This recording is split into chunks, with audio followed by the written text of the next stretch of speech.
আসসালামু আলাইকুম, আশা করি আপনার সকলে অনেক ভালো আছেন। আমি মাহফুজ। আজকের ভিডিওটার উদ্দেশ্য হলো আজকে আমি একটা মাইক্রোফোন আনছি আমার এই ফার্স্ট লাইফে। বয়া এমন এক সময় মানে আরও 4 থেকে 5 বছর আগে যখন আমি দেখতাম সবাই এই মাইক্রোফোনটা কিন্তু সবাই ইউজ করতো। আমি এই সময় এসো, এই 25 সালে এসো কেন আমি এই মাইক্রোফোনটা আমি কিনলাম, এটার অনেকগুলো রিজন আছে। প্রথমত একটা কারণ হলো আমি মূলত ব্যাকগ্রাউন্ড ভয়েস দিই, যেরকম একটা বাইরে থেকে একটা ভিডিও করে এনে বাসায় এসে আমি ব্যাকগ্রাউন্ড ভয়েসটা দিই।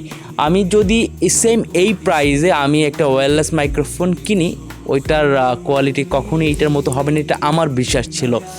আর যদি আমি এইটার কোয়ালিটির যদি একটা মাইক্রোফোন যদি কিনতে চাই, সেক্ষেত্রে আমার মিনিমাম 3,500 থেকে 6,000 টাকা পর্যন্ত লাগবে যদি এই কোয়ালিটিতে আমি একটা পেতে চাই। দেখা যায় আমি মাঠের মানে আউটডোরে আমি অত মানে ভয়েস দিয়ে আমি অত ভিডিও করি না। মূলত আমি তখন ইন্টারভিউ বা নিজে শ্যুট করে নিই এবং বাসায় এসে ওইটার ভয়েস দিই। বেশিরভাগই এই ভিডিওগুলোই আমি করি। প্রথমত আমি এখনও শিখতেছি, আমি এখনও লার্নিং পর্যায়ে আছি ভিডিওর। আমার আরও অনেক কিছু শেখার প্রয়োজন, আমার অনেক জড়তা আছে, জড়তা কাটানো প্রয়োজন।